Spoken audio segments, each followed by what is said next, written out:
Hi guys, so this is my first video. This video will help the students who belong to the board of CBSE, ICSE and even those who are preparing for competitive exams. So let's start with the first chapter sets. अपन अगर एक basic definition की बात करें कि what is set, set is well defined collection of objects. अच्छा, मेरी request है आप लोगों से, स्टूडेंट से, प्लीज़ आप लोग नोट्स बनाते जाना. मैथ्स में बहुत लोग ये गलती करते हैं कि साथ में नोट्स नहीं बनाते हैं पैरेलली, एंड फिर बाद में आपके पास मेमोराइज़ करने के लिए, उसको रिवीजन करने के लिए कुछ होता नहीं है. समटाइम्स यू फील कि ये डेफिनेशन नेसेसिटी नहीं है. जो भी मैं इस पर लिख रहा हूँ, मेरी रिक्वेस्ट है आप लोगों से, प्लीज़ एक प्रॉपर नोट्स बनाते जाना. अब अगर अपन सेट को बेसिक लैंग्वेज में समझने की कोशिश करें, there is a group of some objects, मतलब ऑब्जेक्ट्स बोल लो या आप एलिमेंट बोल लो. There is a group of some objects और एलिमेंट जो आप देख के रियलाइज़ कर पाओ कि ये एक पर्टिकुलर चीज़ को बिलोंग करते हैं. जैसे फॉर एग्जांपल आपसे बोला सेट ऑफ नंबर्स की बात की. अब नंबर्स में तो कुछ भी हो सकता है, 1, 3, 9, 10. अब ज़रूरी नहीं है कि इसमें कोई स्पेसिफिक पैटर्न है. आपको इसमें कुछ पैटर्न नहीं समझ में आ रहा, आपको बोल दिया क्या it is a set of numbers, that's it. अगर आपसे बोलते हैं सेट ऑफ ऑड नंबर्स, तो आप लिखते हैं 1, 3, 5, 7, 9 dot dot dot, that can be up to infinity. अच्छा, ज़रूरी नहीं है कि हमेशा इन्फिनिटी तक हो. ऑब्वियसली किसी भी नंबर पे जाके कहीं पे एक पर्टिकुलर नंबर ऑफ टर्म्स या नंबर ऑफ एलिमेंट्स एक पर्टिकुलर सेट में हो सकते हैं. अब अगर मैं बात करूं, जैसे एक कोई सेट आपको बोल दिया गया ऑल गुड मूवीज़, तो ये चीज़ ध्यान रखना, क्या आप अभी ऑल गुड मूवीज़ को डिफ़ाइन कर पाओगे? ऑब्वियसली आपके लिए ऑल गुड मूवीज़ अलग होंगी, आपका जॉनर अलग होगा, दूसरों के लिए कुछ गुड मूवीज़ अलग होंगी. So this can not be a set. ध्यान रखना, इस चीज़ को आप एग्जैक्टली डिफाइन नहीं कर पा रहे हो. जैसे मैं बात करूँ ऑल गुड कार्स, आप इसको भी डिफाइन नहीं कर सकते. आपको कोई रेंज तो बोली नहीं है, कोई पर्टिकुलर कंपनी या कोई पर्टिकुलर ब्रांड तो बोला नहीं कि इस कंपनी की स्पेसिफिक इस पर्टिकुलर रेंज की कार्स बताओ. तो अगर आप सिर्फ बोल दिया ऑल गुड्स कार, तो ये भी आपका कोई सेट नहीं हो सकता. ठीक है. अब अपन एक बेसिक एग्जांपल लेते हैं. जैसे फॉर एग्जांपल एक ये मेरा सेट है ए. अच्छा, ये कर्ल ब्रैकेट में ही रहता है हमेशा. ध्यान रखना, जो सेट अपन लिखते हैं, जो एलिमेंट्स लिखते हैं, वो हमेशा इन ब्रैकेट में रहते हैं. ठीक है. सबसे इंपॉर्टेंट चीज़, जब अपन सेट को अपन बात करते हैं तो सेट हमेशा कैपिटल लेटर में लिखा जाता है. ए, बी या सी या डी, कोई भी लेटर हो सकता है, but that should be in capital letter. ये चीज़ ध्यान रखना प्लीज़, इंपॉर्टेंट है.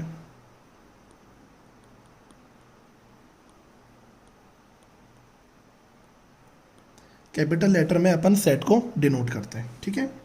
अब दूसरी जो अपन अब चीज़ पढ़ रहे हैं, बिलोंग्स टू. अब ये जो एलिमेंट्स हैं, जो ऑब्जेक्ट हैं, जो इस सेट में बिलोंग कर रहे हैं, जैसे फॉर एग्जांपल ये आपका सिंबल होता है, ये एक्चुअली आपका सिंबल होता है, इसका मतलब होता है बिलोंग्स टू. ठीक है. एंड ये आपका सिंपल है does not belongs to.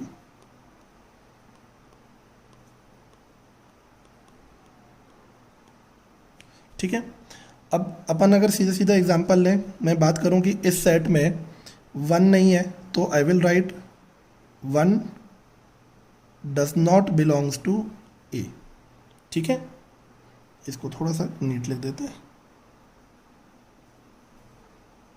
1 does not belongs to A.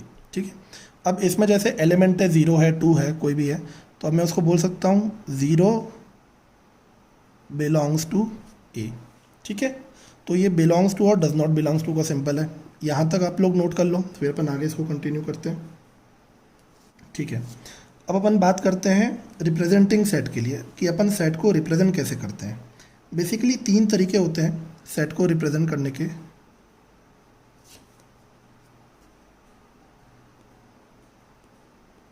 Three ways of representing a set. ठीक है. पहला अपन सिंपल बात करते हैं, जो अपन वर्ड्स में, अभी जैसे अपन नॉर्मल वर्ड्स में जो अपन बोलते हैं, इन वर्ड्स. ठीक है. इसका एग्जांपल देने की ज़रूरत नहीं है. जैसे set of multiples of whole number of 10, कोई भी अपन ने, जैसे अपन सिंपल लैंग्वेज में अपन ने लिख दिया, अपन ने अपने वर्ड्स में अपन ने लिख दिया, दैट इज़ इन वर्ड्स. ठीक है. अब जो आपको बेसिकली 11th में यूज़ होंगे, जो 2 इंपॉर्टेंट फॉर्म्स हैं, एक है आपका रोस्टर, और रोस्टर अपन एक और बोलते हैं उसको टेबुलेशन फॉर्म।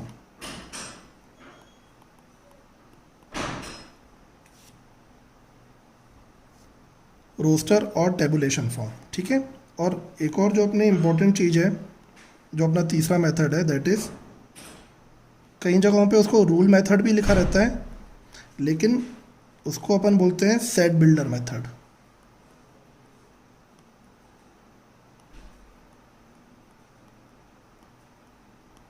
ठीक है। अब मोस्टली जगहों पे यूज़ क्या हो रहा होगा, रोस्टर फॉर्म ये वर्ड यूज़ हो रहा होगा और सेट बिल्डर मेथड यूज़ हो रहा होगा। ठीक है। तो अब बेसिकली अपनी पूरी 11th में जो सेट्स अपन पढ़ेंगे वो इन्हीं दोनों फॉर्म में पढ़ेंगे। वो तो एक अपना इनवर्ड्स तो अपना बेसिक लैंग्वेज हो गई जो मैं आपको बता रहा था। अपन बात करते हैं अब टेबुलर फॉर्म की, या टेबुलेशन या रोस्टर फॉर्म की अपन बात करते हैं। अब अगर जो अपन ने, मैंने आपको जिस तरह से एग्जांपल दिया था, इस फॉर्म में अगर आप रिप्रेजेंट कर रहे हो, जैसे ये सेट ऑफ मैंने लेटर्स लिख दिया, ठीक है। ऑब्वियसली ये इन्फिनिटी नहीं हो सकता, जेड तक एंड कर जाएगा, सो this is set of letters. ये आपका टेबुलेशन फॉर्म कहलाता है कि आपने कर्ल ब्रैकेट लिखा, एलिमेंट्स लिखे, अगर अप टू इन्फिनिटी है तो डॉट डॉट पे छोड़ दिया। आपको यहाँ पे इन्फिनिटी लिखने की ज़रूरत नहीं है, आप उसको डॉट डॉट करके छोड़ देते हो और कर्ल ब्रैकेट लगा देते हो, ठीक है। अब एक इसमें इंपॉर्टेंट चीज़ है, ये इंपॉर्टेंट चीज़ आप नोट कीजिएगा प्लीज़, एलिमेंट्स रिपीट नहीं होते।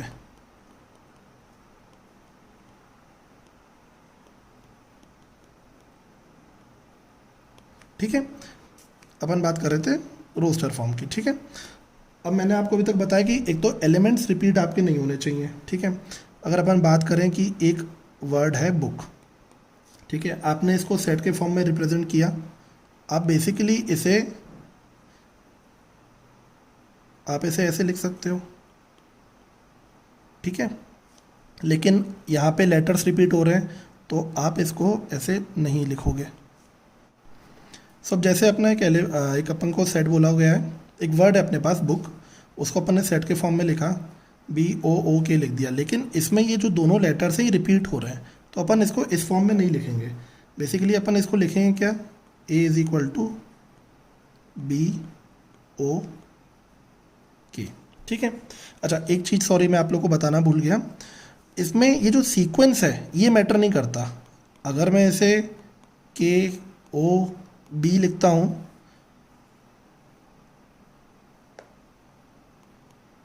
तो भी कुछ फ़र्क नहीं पड़ेगा, अगर मैं इसको OKB लिखता हूँ तो भी कुछ फ़र्क नहीं पड़ेगा। ये तीनों पैटर्न आपके सही हैं, लेकिन आपके एलिमेंट्स रिपीट नहीं होने चाहिए, ये ध्यान रखना, ठीक है। ये आपका हो गया टेबुलर फॉर्म का। तो अभी अपन ने जो 3 इंपॉर्टेंट चीज़ें पढ़ी हैं, एक तो ये जो अपना सेट जो आप डिनोट करते हो ये कैपिटल लेटर में होना चाहिए, अंदर आपके ये जो एलिमेंट्स है ये रिपीट नहीं होने चाहिए, और ये हमेशा कर्ल ब्रैकेट में होना चाहिए, ये चीज़ ध्यान रखना। और अभी जो आपने चीज़ जो मैंने अभी अपन ने डिस्कस किया,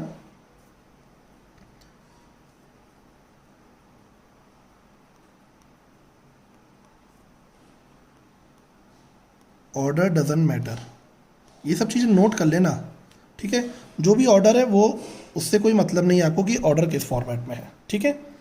तो अभी आपने पढ़ लिया टेबुलर फॉर्म, अब अपन पढ़ रहे हैं सेट बिल्डर फॉर्म, ठीक है। इसको मैं रब कर रहा हूँ। सो अपन अब सेकंड फॉर्मेट पढ़ रहे हैं, सेट बिल्डर फॉर्म। अभी आपने पढ़ा था रोस्टर फॉर्म या टेबुलर फॉर्म उसे बोल सकते हैं। अब जो अपना सेकंड है वो है आपका सेट बिल्डर फॉर्म। पहले मैं आपको इसको मेंशन कर देता हूँ कि इसको किया कैसे जाता है। जैसे कोई भी आपका सेट है, फॉर एग्जांपल अभी अपन सेट की बात करते हैं। सेट आपको दिया हुआ है 1 3 5 dot dot dot up to infinity दिया है। ये सेट बिल्डर फॉर्म नहीं है, ऑब्वियसली ये आपका टेबुलर फॉर्म है या रोस्टर फॉर्म है। अब मैं इसको कन्वर्ट करके आपको बता रहा हूँ कि सेट बिल्डर फॉर्म में इसको अपन कैसे लिखते हैं, ठीक है। अब आपको पहले मैं लिख दे रहा हूँ, आपको डिफाइन कर दे रहा हूँ, फिर आपको समझ में आएगा।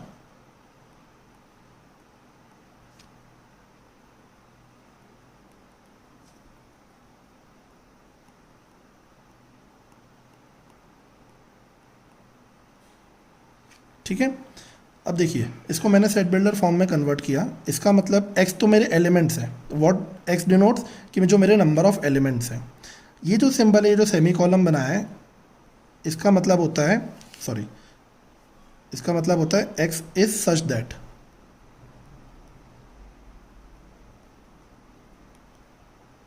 ठीक है, X is such that X is an odd number, ठीक है। ऑब्वियसली ये ऑड नंबर्स आपको दिए हुए 135 dot dot up to infinity दिया हुआ है, तो आपने इसको सेट बिल्डर फॉर्म में कन्वर्ट किया। आपको बेसिकली यहाँ पे डिफाइन करना होता है कि ये जो फॉर्मेट है, ये जो सेट है, ये आपको लग क्या रहा है एग्जैक्टली, ये है क्या। आपको एक क्लियर कट दिख रहा था ये ऑड नंबर है, आपने लिखा x is such that X is an odd number.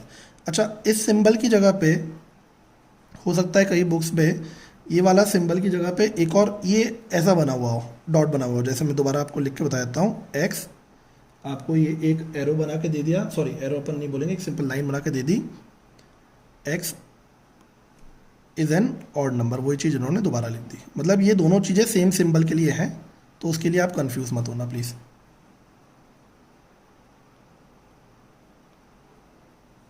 अब इसको भी आप कर्ली ब्रैकेट में लिखोगे, ये चीज़ ध्यान रखना, ठीक है। तो ये और ये सिंबल सेम है, कई जगहों पे ये सेमीकोलम यूज़ किया होगा, कई जगहों पे ये सिंपल आपको एक बार लगा दिया और यूज़ कर दिया, ठीक है। तो ये आपने दो चीज़ पढ़ ली, रोस्टर फॉर्म और आपका सेट बिल्डर फॉर्म, ठीक है। अब अपन आते हैं टाइप्स ऑफ सेट्स पे। अच्छा, इसके अपन एक काम करते हैं, सेट बिल्डर फॉर्म के मैं आपको 2-3 एग्जाम्पल्स एक बार समझा देता हूँ, तभी थोड़ा सा आपको क्लियर होगा set builder form. Roster form तो ऑब्वियसली ईजी है, सेट बिल्डर फॉर्म के अपन कुछ एग्जाम्पल्स कर लेते हैं। आपको एक सेट दिया हुआ है, A is equal to 3/8, 4/9, 5/10, 6/11, 7/12 and 8/13, ठीक है। ये अब आपको सेट दिया हुआ है। अब आपको पहले तो चेक करना पड़ेगा कि इसका फॉर्मेट का है, आपको क्या समझ में आ रहा है। इस चीज़ में ध्यान दो, जो डिनोमिनेटर है अपना, जितने भी अपने पास फ्रैक्शंस है, इनका डिनोमिनेटर जो है वो न्यूमरेटर से 5 ज़्यादा है, 5 ज़्यादा है। जैसे 3 + 5 8, 4 + 5 9, 5 + 5 10। तो ये पूरा अपना एक पैटर्न अपन को समझ में आ गया है। अब मैं इसको सेट बिल्डर फॉर्म में लिख रहा हूँ, प्लीज़ मुझे ध्यान से देखना। X such that X is equal to, ये अपने एलिमेंट से अपन एक्स को डिफाइन कर रहे हैं, ध्यान रखना, ठीक है। X is equal to N upon n + 5। n क्या है मेरा, ये मेरा n है, n upon n + 5, n upon n + 5, ठीक है। ये एक मेरा कंप्लीट एलिमेंट है, n मैंने डिफाइन किया ये 3 को, 4 को, 5 को, ठीक है। तो x is equal to n upon n + 5 and n belongs to natural number, ये क्लियर है, कॉमन सेंस है। 3 4 5 6 7 8 ये सारे नेचुरल नंबर है, ठीक है। अब आपको ये मेंशन करना पड़ेगा कि रेंज क्या है। देखो 3 से लेके 8 तक है, ना 3 से कम है ना 8 से ज़्यादा है, तो वो आपको मेंशन करना बहुत इंपॉर्टेंट है। मैं नीचे लिख दे रहा हूँ इसे, एंड 3 इज स्मॉलर देन और इक्वल टू, स्मॉल n बता रहे हैं, ये कैपिटल N तो नेचुरल नंबर को डिनोट किया है, and smaller than equal to 8। ये आपका सेट बिल्डर फॉर्म में कंप्लीट हो गया। ये आपने कर्ली ब्रैकेट के साथ क्लोज कर दिया। प्लीज़ कोशिश करना, ऑब्वियसली इसे एक लाइन में ही लिखना है, वो यहाँ पे स्पेस कम है तो अपन इसे नीचे में करके लिख दे रहा हूँ, ठीक है। तो प्लीज़ एक बार फिर से समझ लो, x क्या है, एलिमेंट्स हैं, स्मॉल n क्या है, ये जो मेरे नंबर्स हैं, n upon n + 5, small n belongs to natural number, obviously 3 4 5 6 7 8 ये सारे नेचुरल नंबर हैं। अब आपको रेंज भी बतानी है कि n की रेंज क्या है। n 3 से चालू हो रहा है, 8 पे ख़त्म है, ऑब्वियसली 3 को इंक्लूड कर रहा है, तो 3 is smaller than equal to n, n smaller than equal to 8। ये आपका एक सेट बिल्डर फॉर्म का एक और एग्जाम्पल हो गया, ठीक है। इसका अपन एक और एग्जाम्पल कर लेते हैं, थोड़ा सा और क्लैरिटी हो जाएगी। इसको मैं रब कर रहा हूँ।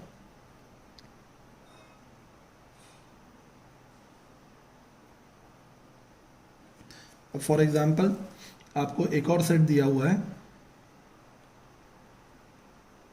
0 1 8 27 64 125 एंड 216। ये आपको सेट दिया हुआ है, ये रोस्टर फॉर्म कहलाता है। अब मैं इसको सेट बिल्डर फॉर्म में कन्वर्ट कर रहा हूँ। तो अब आपको ये क्लियर कट दिख रहा है, 0 का स्क्वायर 0, 1 का स्क्वायर, सॉरी 1 का 0 का क्यूब 0, 1 का क्यूब 1, 2 का क्यूब 8, 3 का क्यूब 27 एंड सो ऑन, ठीक है। तो अब जो मैं लिख रहा हूँ प्लीज़ ध्यान देना, x such that x is equal to N cube. अब पॉइंट ये है कि ये ज़ीरो से स्टार्ट है तो मैं n belongs to whole number लिखूंगा। प्लीज़ ये चीज़ ध्यान देना, ये ज़ीरो से स्टार्ट हो रहा है, यहाँ पे मैं नेचुरल नंबर नहीं लिख सकता था, ठीक है। And n is smaller than और इक्वल टू 6। रीज़न बीइंग जो आपका लास्ट एलिमेंट है वो है 216 जो कि 6 का क्यूब है। तो अपने जो n है 0 1 2 3 4 5 6 ये इन सब का क्यूब है। तो मैंने x इज इक्वल टू जो मेरे एलिमेंट्स हैं दीज आर n का cube and n belongs to whole number equal to smaller than 6। अब अगर इसको लॉजिक आप समझ लो तो पहला एलिमेंट है मेरा 0 का क्यूब, 1 का क्यूब, 2 का क्यूब, ये आपको समझा रहा हूँ, आपको ऐसे लिखने की ज़रूरत नहीं है, 3 का क्यूब। तो ये जो मेरे 1 2 3 है ये मेरा n है, ठीक है, मैंने क्यूब मेंशन कर दिया है। 5 का क्यूब, 8 का क्यूब, सॉरी 6 का क्यूब, ठीक है। तो ये आपका हो गया सेट बिल्डर फॉर्म। अब अपन इसके बाद समझते हैं टाइप्स ऑफ सेट्स, ठीक है। इसको अपन रब कर देते हैं।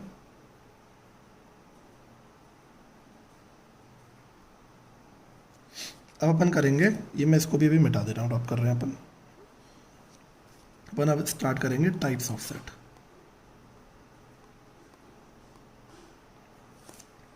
पहला है आपका फाइनाइट और इनफाइनाइट सेट, ठीक है।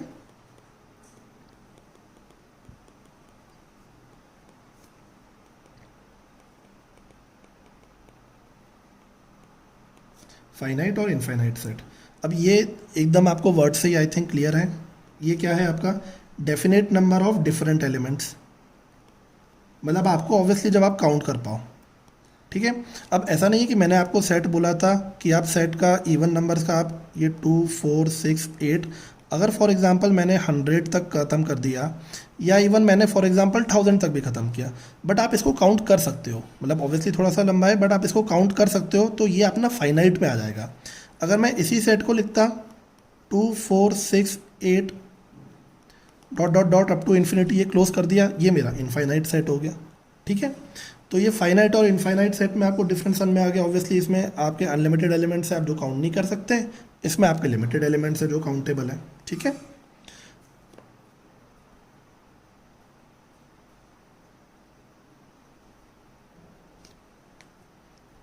अब बढ़ते हैं सेकंड है अपना एम्प्टी सेट और नल सेट।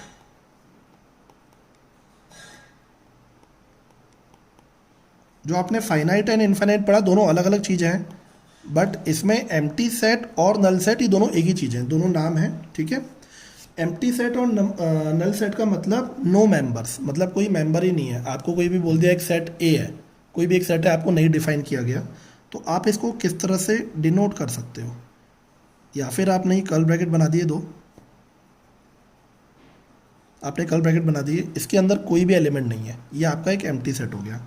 या फिर आप ये आपका एम्प्टी सेट या नल सेट का आपका सिंबल होता है बेसिकली, ये आपने ज़ीरो बनाया और एक बार बना दिया, ठीक है।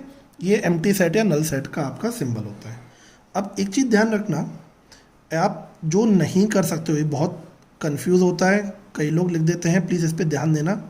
एम्प्टी सेट का मतलब ये नहीं कि आप कर्ल ब्रैकेट के अंदर ज़ीरो बना दोगे, ये गलत हो जाएगा। ज़ीरो आपका एक नंबर हो गया, तो ये सेट के अंदर ज़ीरो आपका आ गया, इवन इसको भी आप कर्ल ब्रैकेट में नहीं लिखोगे।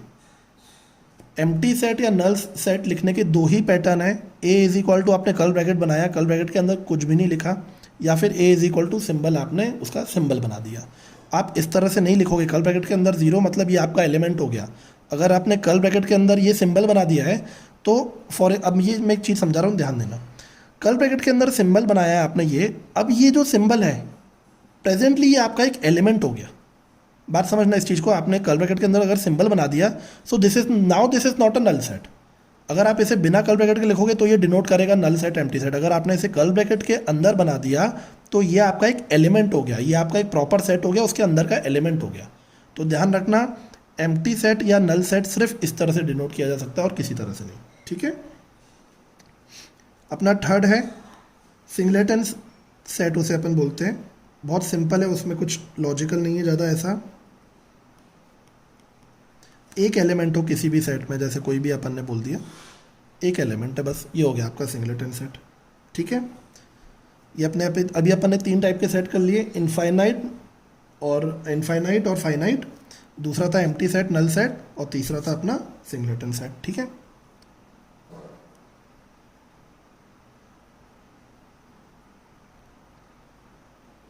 अपन थर्ड टाइप का पढ़ रहे हैं, सॉरी फोर्थ, इक्वल सेट्स और आइडेंटिकल सेट्स।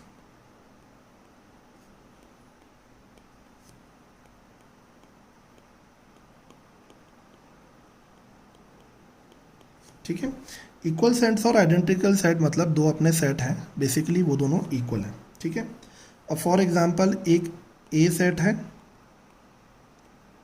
उसमें 3 एलिमेंट दिए हुए हैं पी क्यू आर। एक और अपना सेट है, उसमें भी 3 एलिमेंट दिए हुए हैं, सीक्वेंस मैटर नहीं करता है, उसमें क्यू आर पी लिखा हुआ है। तो ये कॉमन सेंस है कि ये दोनों सेट इक्वल है। ठीक है, पॉइंट ये है कि इसमें 3 एलिमेंट है, इसमें भी 3 एलिमेंट है, ये इंपॉर्टेंट पॉइंट है। सीक्वेंस बिल्कुल भी मैटर नहीं करता, ये चीज़ ध्यान रखना। ठीक है, एक और अपन एग्जांपल ले लेते हैं कि फॉर एग्जांपल अपना कोई एक सेट है, A is equal to, set builder form में फॉर एग्जांपल दिया हुआ है, x square minus 7x plus 6 is equal to 0। ये आपको एग्जांपल दिया हुआ है। एक कोई सेट दिया हुआ है बी, फॉर एग्जांपल वो आपको दिया हुआ है 1,6। अब आप इसको मिडिल टर्म स्प्लिटिंग करोगे तो इसके सॉल्यूशन 1,6 ही आएगा। आपको एक और सेट दिया हुआ है 6,1, तो ये a is equal to b is equal to c हो गए, तीनों सेट इक्वल हो गए। ए में आप मिडिल टर्म स्प्लिटिंग करोगे तो 1 और 6 ही आएगा, आप उसको 1,6 लिखो या 6,1 लिखो, इट डजेंट मैटर। ठीक है, तो ये आपको क्लियर हो गया इक्वल सेट और आइडेंटिकल सेट। ये आपका 4th टाइप का सेट था।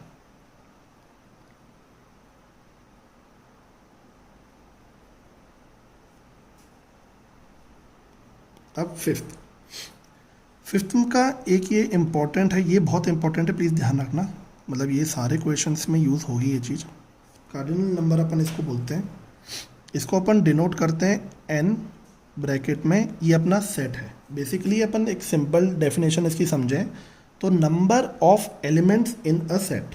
ठीक है, number of elements in a set, अगर आपका कोई एक सेट है, स्मॉल ए उसका एलिमेंट है, तो आप लिखोगे N A is equal to 1।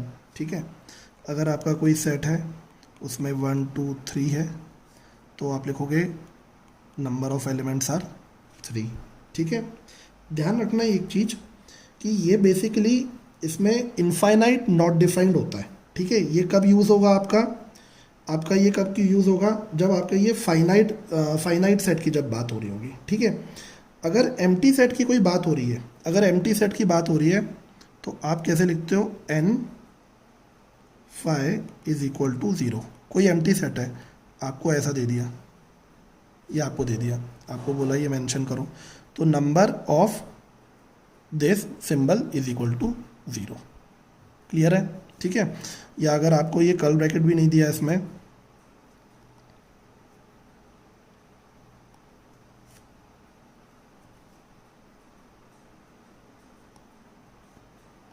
आपको ये बेसिकली इन लोगों ने दे दिया, सॉरी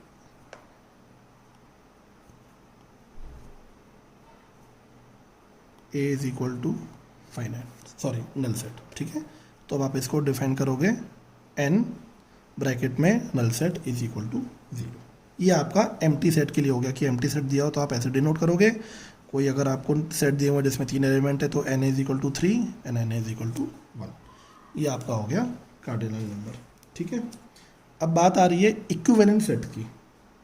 ये अपना 6 टाइप का है।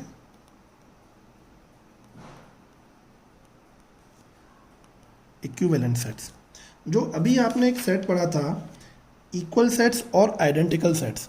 इक्वल सेट और आइडेंटिकल सेट्स में क्या था कि उसमें number of elements basically equal थे। ठीक है, नंबर ऑफ एलिमेंट्स आपके इक्वल थे। अब इसमें भी यही चीज़ है, इक्विवेलेंट सेट में एक्चुअली होता क्या है कि उसका जो कार्डिनल नंबर है वो इक्वल होना चाहिए। This is actually equivalent set. ठीक है, अगर A इक्वल टू बी है, फॉर एग्जाम्पल कोई भी दो सेट है, A इक्वल टू बी है, ठीक है, एक कोई सेट है कि A C के बराबर नहीं है for example, and B C के बराबर नहीं है, ठीक है, लेकिन पॉसिबिलिटी है कि उनके एलिमेंट सेम हो। प्लीज़ इस चीज़ पे डिफरेंस समझना। मैं अभी इसका एक एग्जांपल देता हूँ आपको। अपन नंबर ऑफ एलिमेंट्स की बात कर रहे हैं, ठीक है, अपन नंबर ऑफ एलिमेंट्स की बात कर रहे हैं। इसका मैं आपको एग्जांपल देता हूँ इक्विवेलेंट सेट का। अपन इसको रब कर देते हैं।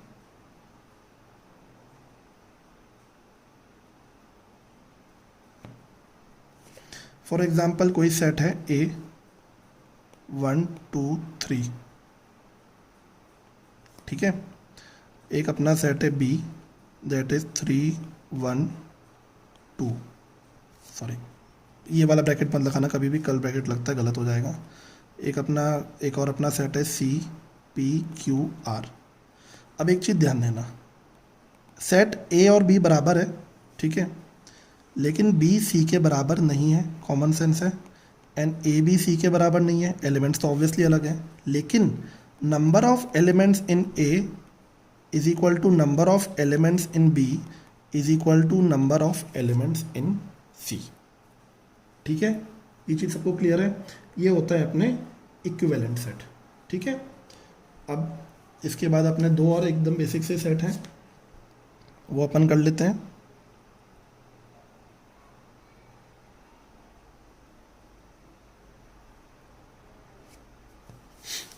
हाँ, अब ये अपने दो और सेट हैं, उसमें कुछ खास है नहीं, यूज़ होते नहीं है, लेकिन फिर भी अपन को लर्न करना ज़रूरी है, पता होना चाहिए। ओवरलैपिंग सेट एंड दूसरे हैं अपने डिसजॉइंट सेट्स। बहुत सिंपल से हैं, मतलब ऐसा कॉम्पिटिटिव वगैरह में कहीं पे बहुत कम माइन्यूट चांसेस है कहीं क्वेश्चंस में ये यूज़ हो, लेकिन पता होना चाहिए। अब जैसे इधर एक सेट है A इज इक्वल टू 1 3 5 7, ठीक है, एक अपना सेट है 1 2 3 9 11, सॉरी सेट B, ठीक है। अब इसमें एक अपना कॉमन एलिमेंट है जो कि ये आपका 3, ठीक है, तो ये अपन इसको बोल सकते हैं these are overlapping set since the element 3 is common in them, ठीक है। Basically two sets are called overlapping set if they have at least one element common. ध्यान रखना, इस चीज़ को ध्यान रखना, at least one element is common. दो भी कॉमन होंगे तो भी वो ओवरलैपिंग सेट ही कहलाएगा, ठीक है। अब इसमें 3 कॉमन था तो ये ओवरलैपिंग A और B ओवरलैप होगा। इसका कोई ऐसा सिंबल नहीं है, इसको सिर्फ अपन डिफाइन करते हैं that these two are overlapping sets. Disjoint set जिसमें कोई भी एक एलिमेंट सेम ना हो, सिंपल सा है ये। इसमें कोई ऐसे ऑड नंबर्स का अपन ने ले लिया 1 3 5 7, ये अपन ने ले लिया 2 4 6 8, इसमें कोई भी एलिमेंट आपका सेम नहीं है, so these are disjoint set since no element is common.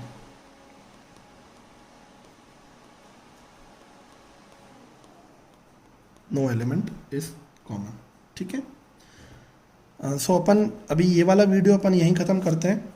So basically अब मैं नेक्स्ट वीडियो में आगे सेट्स कंटिन्यू करूँगा और मैं आपको उसमें कुछ एग्जांपल्स दे दूँगा, कुछ एग्जांपल्स आपको और समझाऊंगा। उसमें मैं आपको सेट्स ऑफ नंबर समझाऊंगा, इंटरवल समझाऊंगा, तो वो अपन नेक्स्ट वीडियो में कंटिन्यू करेंगे। आप प्लीज़ मेरी आपसे, मैंने पहले भी रिक्वेस्ट की है, इसको प्रॉपरली नोट्स आप प्रॉपरली इसके बना लेना ताकि आपको बाद में रिवीजन के टाइम पे काम आए। एंड अगर कोई डाउट्स हो या अगर आपको वीडियो में कोई पैटर्न नहीं समझ में आया हो या वीडियो का आपको लगता है कि कुछ मुझे पैटर्न चेंज करना चाहिए, कुछ बोलने का तरीका या वीडियो क्वालिटी में कुछ दिक्कत हो, तो प्लीज़ कमेंट कीजिएगा। And do like share and subscribe. Thank you so much.